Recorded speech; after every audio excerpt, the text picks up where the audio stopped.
Welcome to Facebook Live with CoinUp. Today we're speaking with a nonprofit that's very relevant to today's headlines and conversations around social justice. True Colors United is here with us today with Executive Director and co-founder Gregory Lewis.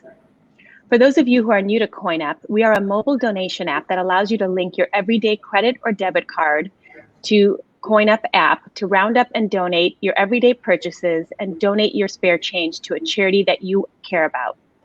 Here's a little video to share more about the impact that we can all create together at CoinUp. We tend to think the choices we make have little impact. But one small act of kindness creates a wave. We don't know where it ends or if it ends, but we find a way to make change every day. We make a change for our neighbor, or the stranger, or someone we love, for that one cause that speaks to us. We are the people who give. If we all just give a little bit, every day, we create a culture of change.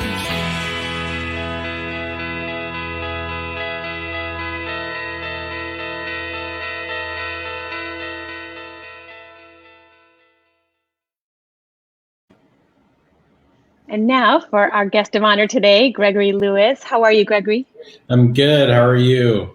Great. Thank you for taking a little time today. We definitely wanted to share with our viewers a little bit about True Colors United, the history, as well as some of the current issues that are going on and how True Colors United will be part of the conversations as we go forward. So first, could you give us a little bit about history about True Colors United and how you came to co-found True Colors with Cyndi Lauper? Terrific. Well, first of all, thank you for having me, and thanks for having such a wonderful app for an opportunity for people to be able to support the charities that they believe in the most. It's because of donations from people across the world, really, and here in the United States, that True Colors United is able to do its work. So it's really important to have companies like CoinUp really get behind us. So thank you for this opportunity. Really, True Colors United started on a tour bus in 2008. Cyndi and her manager, Lisa Barbarese, who's our other co-founder, started a tour called the True Colors Tour that raised money for LGBTQ causes across America, particularly focusing in on raising awareness around hate crimes and the power to vote. And over those 2 summers, we were able to raise $250,000 for various LGBTQ causes and charities. And literally every night, Cyndi would get out on stage and talk for 5 minutes about equality and the importance of creating an inclusive society. And we just got to talking on the tour bus at night after shows, after going to 26 different cities, about, well, if we can have some sort of an impact through music over a summer, what could we do year round? And particularly there was an issue that mattered a great deal to the 3 of us, Cyndi and Lisa being mothers themselves and me being a gay man, really seeing that there was a significant void in addressing an issue that was hidden for far too long, which is LGBTQ youth homelessness. In America, you have 4.2 million young people experiencing homelessness each year. And that looks like everything from what people typically might think, which is living on the streets, which is actually not the majority of what young people experiencing homelessness go through. It's couch surfing, it's doubling up, it's living in unsafe buildings and spaces. It's really a prolific epidemic in this country and around the globe that needs to be paid attention to. And so, but of that 4.2 million youth who experience homelessness each year, up to 40% of them identify as lesbian, gay, bisexual, transgender, queer, or questioning. And that is due to a great many number of reasons, most notably family conflict, family rejection due to a young person's sexual orientation and gender identity, but it's also due to racism. It's also due to poverty. It's also due to involvement in our child welfare system and our juvenile justice system. It's due to lack of quality education and community supports. And back to the one of the main reasons being racism and kind of the systemic oppression that people of color, BIPOC people face in this country. In addition to LGBTQ youth being 120% more likely to experience homelessness, Black youth are 86% more likely to experience homelessness, and Latinx youth are 33% more likely to experience homelessness. And so if you're an LGBTQ youth and you're also a person of color, youth of color, the risk of you becoming homeless in this country is even greater. And we need to acknowledge that as well. That's right. In bringing Cyndi Lauper into the conversation and other entertainers, celebrities, and athletes, how does True Colors really use those stages, those influencers to help get the message across about building awareness, tolerance, and acceptance for LGBTQ? So I think the power of celebrity and having a notable person behind a cause is an important vehicle to bring attention to an issue. And so really the power of celebrity is to shine a spotlight, to shine a light on the work, on the issue, and what needs to happen. And that is something that True Colors United has been able to benefit greatly from, not only from Cyndi's involvement, but we've had hundreds of celebrities and notable people over our 12-year history really get behind the organization. Everybody from Pink to Elton John to Salt and Pepper, 50 Cent. We've had so many people that have stepped up to really get behind this cause because they believe that no young person should experience homelessness in this country, but also that they shouldn't experience it because of their sexual orientation or gender identity. And one thing I would say is that celebrity can definitely bring attention, but what's important is that what attention is being brought to is that there's real ways for people to get involved and take part themselves, whether that in the instance of Coin Up, making a donation, or on an issue like youth homelessness, writing a letter and contacting your representatives in Congress to let them know that you support increased funding and protections for youth experiencing homelessness who are LGBTQ. It's to, making sure that you have opportunities in your community to support the programs, whether they're shelter, housing programs, drop-in centers, that you can either volunteer at or make donations to as well. So celebrity is an extraordinary tool to be able to get people's attention on an issue that, particularly like youth homelessness, is just not paid attention to as much as it needs to. That's right. So another note, you're just closing out one of your biggest campaign months ever. October was LGBTQ History Month and Show Your True Colors challenge. I wanted to hear a little bit more about what that challenge entailed and what the goals were for that campaign as you closed out just even 10 days ago, I think. Yeah, so in addition to LGBTQ History Month, it's also National Coming Out Month and National Coming Out Day. And I think the most important thing that's happened over the last particularly 40 years for the LGBT community has been the collective power of people coming out, whether it to be to themselves first and foremost, but coming out to their family and friends, to their coworkers, to all the people in their lives. It is fundamentally the biggest thing that has happened to create greater acceptance, affirmation, and inclusion of LGBTQ people in communities and across the country. So what True Colors United focused on in October was really encouraging people to show their true colors, whether it be as an LGBTQ plus person or as a ally to the LGBT community. So whether that be by telling their story or talking about how they're taking action in their day-to-day lives. So on TikTok in particular, we partnered with them on this hashtag Show Your True Colors. And if you go on, you can see so many, put that in, and you'll see so many inspiring, wonderful TikToks of people sharing and showing their true colors. So it was wonderful. I think the campaign was viewed by over almost 250 million people on TikTok. Wow. So really exciting. So mission accomplished, building awareness. And a good next step in the continuing effort to make sure that everybody can show up and show their true colors every day in their lives. So a couple of things around that. One is I am so amazed by the connection between being able to say that you're coming out and the connection between arts and creativity. So I want to hear a little bit about that, but also maybe even before that, just a little bit about that moment before someone is actually going to come out and tell their family and friends who they are and, you know, that they might be gay or transgender or whatever that is, like that moment before, like how they must be feeling and what it takes, you know, the strength and the courage that it takes to be able to say that out loud and to finally, you know, and deal with the risks of the reactions that they might get. It is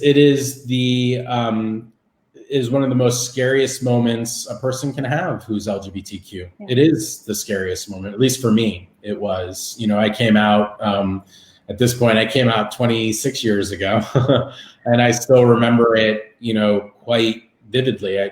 Coming out to myself was a huge moment, and acknowledging my identity myself at the age of 19 was profound and opened up my life to me, really. But then, you know, telling the people that I loved and cared about who I was, you know, to this day, the scariest thing I've ever done. There's so much shame that you are working through to build up the courage and to be vulnerable with the people in your life and taking a risk. And it is a scary moment, but it, to me, was the most freeing moment. It certainly presented challenges for me, as it does for every LGBTQ plus person. It is a decision that somebody shouldn't, you know, take lightly, and nobody ever really does. But also seek the support and help you need to be able to make that decision and to be able to come out. And if you are struggling and if you do need help, there are so many resources out there. Most notably the Trevor Project, which if you go to the trevorproject.org, it's a 24/7 hotline for LGBTQ young people to be able to talk to somebody, to be able to get advice, to be able to talk through what you're going through, whether it's coming to terms with your sexual orientation or gender identity for yourselves, or being able to talk to somebody in your life. There's LGBTQ community centers in communities all across America. And if you go to lgbtcenters.org, you can get a whole list of those centers that you can get in-person support as well as phone support to be able to kind of work through those issues. So you're not alone, young people, anybody, whether you're young, whether you're, you know, a teenager all the way up into whatever age you are coming out, it's a process. So just make sure that you reach out and get help if you need it. Yeah. Thank you for sharing those resources. I think it's really important to let everyone know that they're available to them. You mentioned vulnerability and being authentic. I think that's really where the connection comes in for arts and creativity, because that's where you really want to be vulnerable and be your authentic self. I mean, you can only be artistic if you allow that side of yourself to come out, right? So there's a huge parallel there, but you know, you're really the expert on it. So if you could tell us a little bit more about what that means and why True Colors talks about it so much.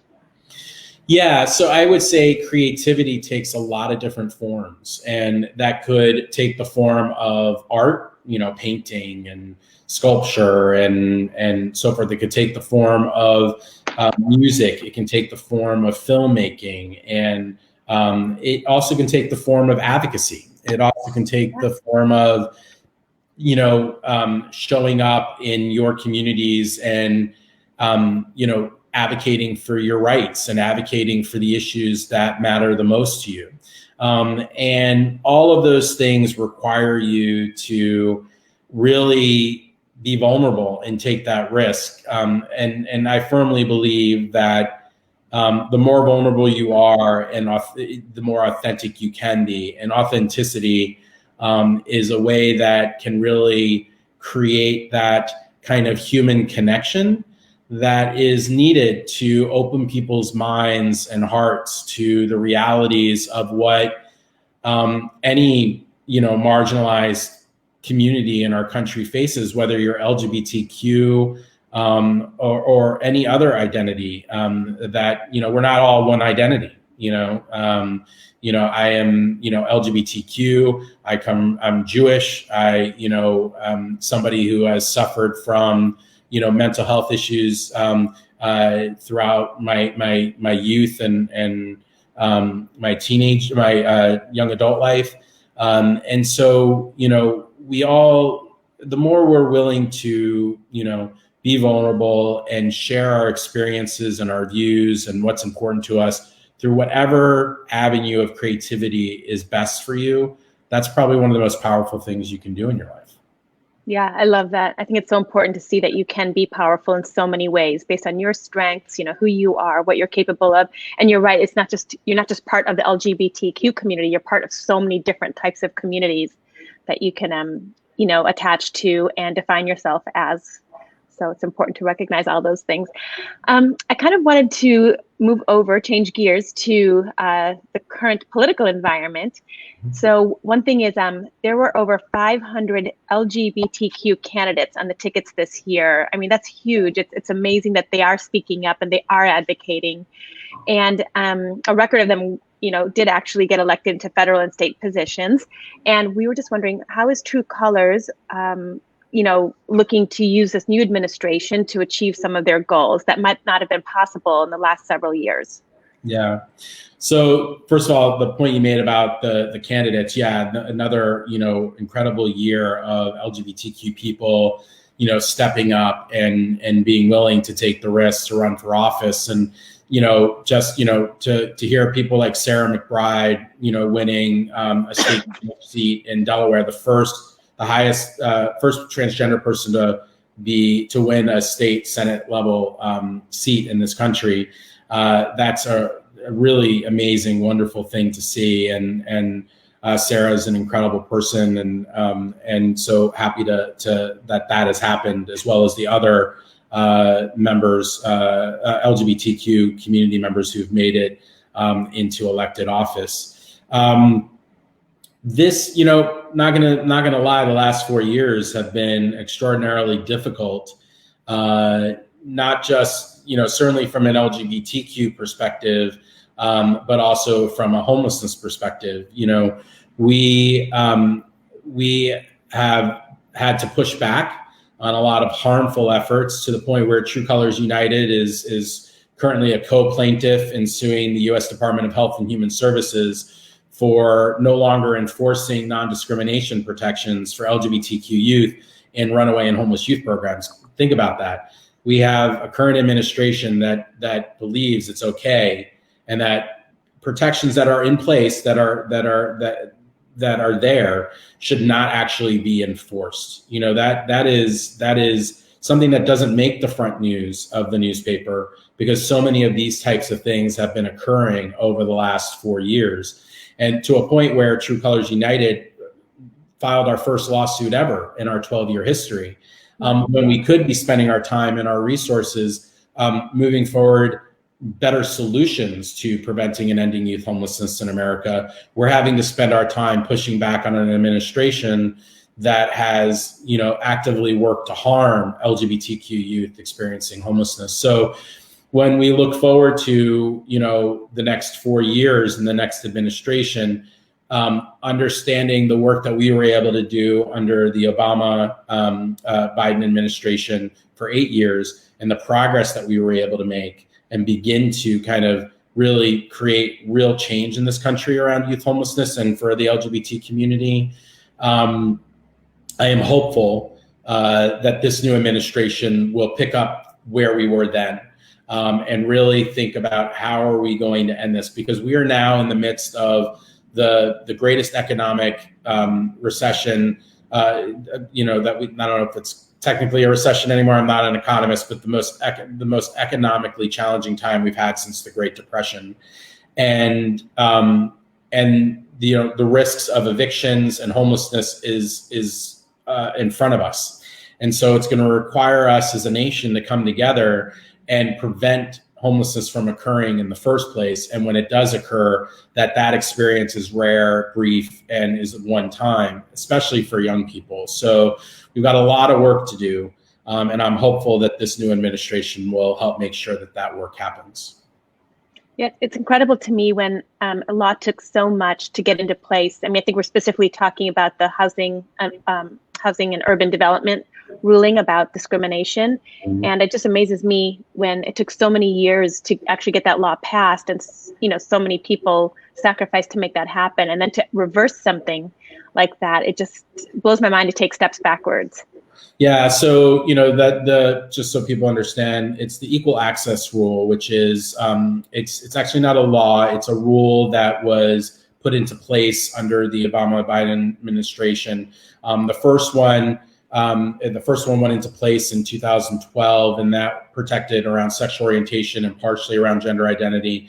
And then in 2015, 2016, an additional rule was passed that firmly protected transgender people and gender identity in the equal access rule, just basically saying HUD-funded programs can't deny people services, shelters, and so forth, couldn't deny services based on sexual orientation, gender identity. So the current administration has been working to change specifically the rule around gender identity, so that programs could define for themselves what gender identity means, which basically removes that protection.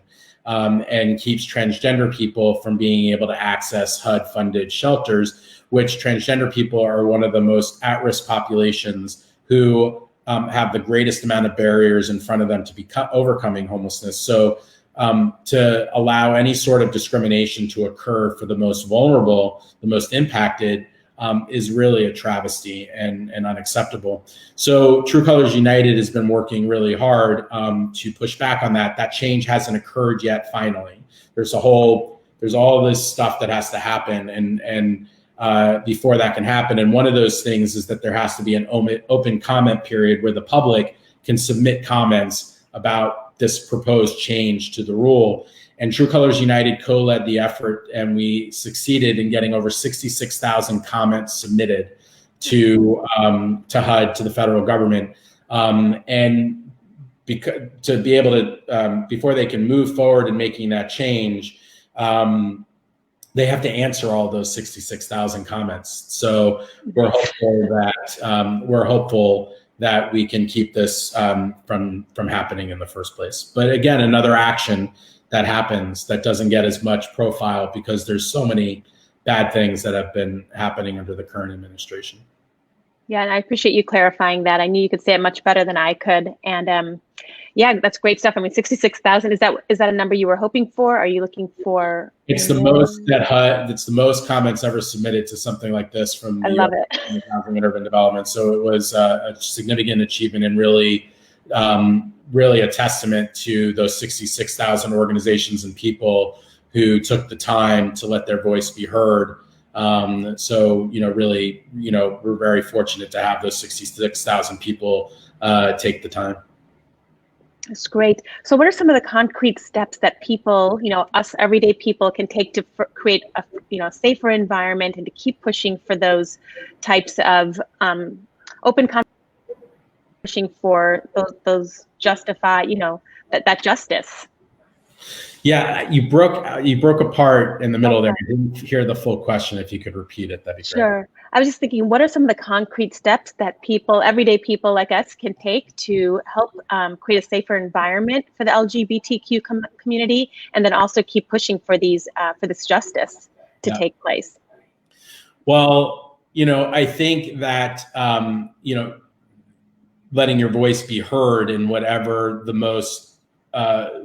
best way is for each individual. I think, regardless of what your position may be in the election last week, over 175 million people voted. That's a profound statement about the most of any election. So that is something that we should all be proud of, regardless of the candidates, to be honest. And I think that, to be honest, we have to be honest with ourselves about the forms of oppression that are going on in our society on a daily basis.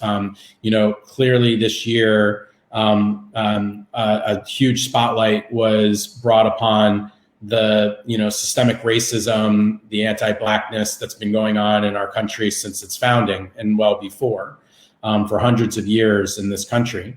And there was a reckoning this year that's taken far too long to happen, but one that has forced all of us, including myself, to examine the roles that we're playing in upholding white supremacy in this country, and what we've done as a country as well to really examine the kind of heterosexism and anti-LGBTQ efforts in this country that have harmed and diminished so many people.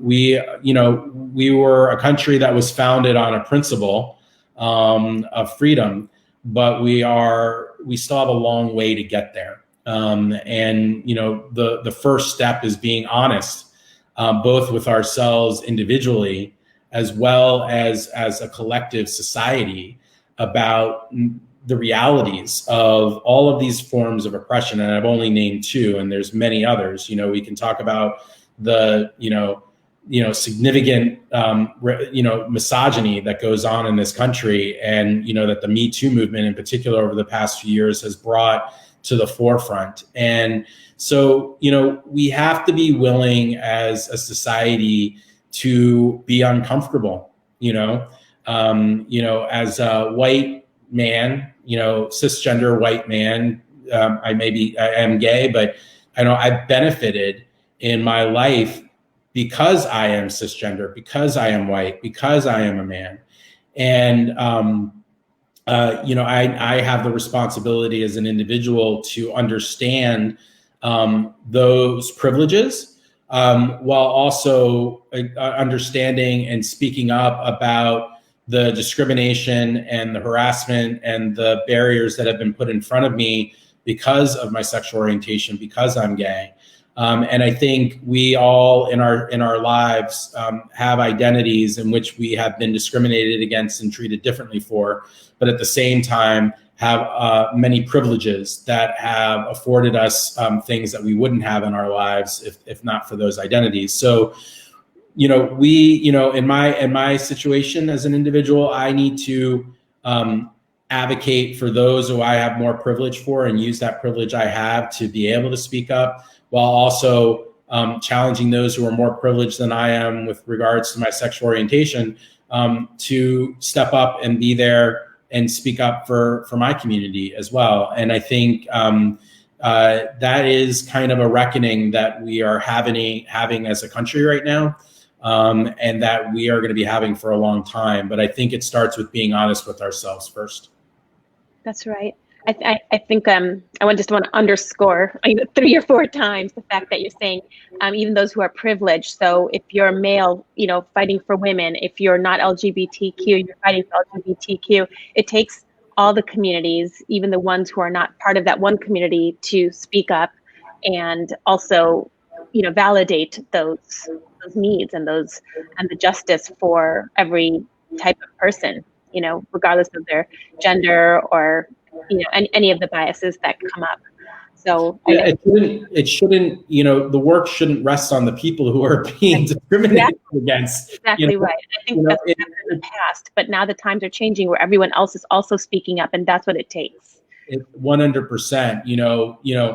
I mean, as a white person, it's my responsibility to challenge other white people, right, to own up to, the privileges that we have, and to own up to the realities that BIPOC people in this country face every day. It shouldn't be on BIPOC people to be the ones to educate white people. It's white people's job to learn about that, just as it is for straight and cisgender people to do the work to understand the realities of LGBTQ people in this country.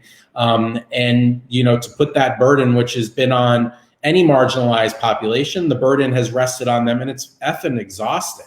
Right. It's exhausting. Right. Well, the populations are also smaller. They're just so small. You have to broaden that. I mean, even for myself as a female entrepreneur, when I go to events that are targeted to, women entrepreneurs, I love it when there's men there, and there's men there who want to help, and they want to support us, and they want to advise. And it's great. I mean, it's such an amazing thing to see that. And you're like, oh yeah, there can be others who will advocate for us, not just ourselves. Yeah. So it's pretty amazing. So another thing you had mentioned was right now, True Colors is going above and beyond their call of duty. But during normal times, what is most of the funding used for in your organization? So we really focus our work in 4 different ways. We work at the local, at the state, at the national, at the international levels. And we do that work through 4 primary focuses. First and foremost is training and education, where we're helping individuals and service providers, whether they be shelters, drop-in centers, housing programs, really understand the unique needs and experiences of LGBTQ youth and youth of color in this country experiencing homelessness, and helping them understand how to create the kind of safe, inclusive, and affirming environments that are necessary to help LGBTQ youth and youth of color be able to first prevent their homelessness, but then if they are experiencing homelessness, be able to make that experience rare, brief, and one time. And secondarily, we do a tremendous amount of advocacy work, where we work here in Washington, D.C., as well as in state capitals across the country, and helping to secure the necessary government funding as well as policies and protections to ensure that we can actually serve all the youth who experience homelessness, and that those services are safe and inclusive and welcoming for all young people experiencing homelessness. And then thirdly, we work with young people who've experienced homelessness themselves to be the leaders we need them to be, because people who've gone through homelessness are the experts of their own experiences more than anybody else. And so for them not to be at the table as part of making the decisions that are actually going to bring an end to this problem, it's essential. And if we don't do that, we're never going to end the problem. So we really work to help young people with lived experience become the leaders we need them to be. And then lastly, we work in communities as a whole to help them create long-term plans and programming to move away from a crisis response system to really a systemic approach to reducing the number and ultimately ending youth homelessness in our country, while making sure that we're centering and addressing systemic racism and addressing anti-LGBTQ efforts in those communities to make sure that we're serving those young people who are most in need, as opposed to ignoring their needs. I love the part about taking some of the youth who've experienced this and then come out of it to use them as role models now for 2 reasons. Number one, they'll resonate the most with that population, but also number 2, just paying it forward. It's such a wonderful thing to pay it forward because they benefited from those opportunities, and to see what's possible beyond that is a great thing. Yeah. So with demand for services higher during the pandemic, that's what we're seeing across most nonprofits. Is that also true for True Colors United? And how is True Colors United going about increasing its funding during this time? I mean, you really are having a lot on your shoulders with, the social justice issues going on as well politically. Yeah, so we we are working really hard to make sure that the funding is there from the federal government to make sure that communities have the resources that they need to serve young people experiencing homelessness and all people experiencing homelessness. So a great deal of our efforts there have been our political effort, not political, our government efforts have really been focused on ensuring that that happens. In the CARES Act, which was the first kind of major piece of relief legislation passed by Congress in response to COVID, we got $4 billion in funding for communities across the country to help people experiencing homelessness and to help people avoid experiencing homelessness in the first place. The other thing, other ways that we've been really working is to make sure that individual programs that work with young people experiencing homelessness don't let equity and inclusion fall by the wayside, because in the midst of a crisis, you're really just focused on the immediate needs of young people needing housing, needing, food, needing, counseling and support. And at that same time, diversity and inclusion can kind of maybe fall by the wayside. And when you're, maybe not receiving as much funding and support that you need, it's even more challenging. So what we've been trying to do is kind of remove those barriers and to help programs work through and ensure that they're continuing to train their staff, that they're continuing to understand, particularly in this elevated crisis, the needs of LGBTQ youth and youth of color. So we provide free trainings and resources and tools to kind of remove that. We've always done that, but we make clear that those resources and tools continue to be free. We're developing new ones in response to the uprisings this summer to white supremacy and against anti-Blackness. We are rolling out new tools around racial equity trainings and so forth, so that programs, we don't want there to be any excuses for why programs and communities are not serving the young people that need their help. It's great. I think you're doing a great job. I have noticed in what I'm reading on LinkedIn and some of the, just current topics that I'm reading about and the trainings that I'm reading about, they really are starting to talk about that, diversity, inclusion. It's becoming a topic on every type of manual or, document that I'm reading about hiring and training. And so I think it is really becoming, part of the norm to talk about those, talk about diversity and inclusion, which I'm really excited about. I think that's great. So what you're doing is working. Keep doing the great work. So that has been an incredible conversation, Gregory. Thank you so much. One of the things I love about what we do is sharing your stories and the work that you do, because sometimes it's, it's not that it goes unnoticed or unappreciated, but we don't really get into the details of the work that our nonprofits do and what it takes to do the work that you're doing at so many levels. So thank you so much for all the work that True Colors United does and for being here today. Thank you. And thank you to Coin Up and to all your members and all of you watching. Really appreciate this opportunity. Great. And we hope that all of our viewers today will take a few minutes to click on the link below to Coin Up for True Colors and their mission to support the LGBTQ homeless youth that are experiencing homelessness. Just click on the link below to round up and donate your everyday purchases to this wonderful cause. Thank you, everyone.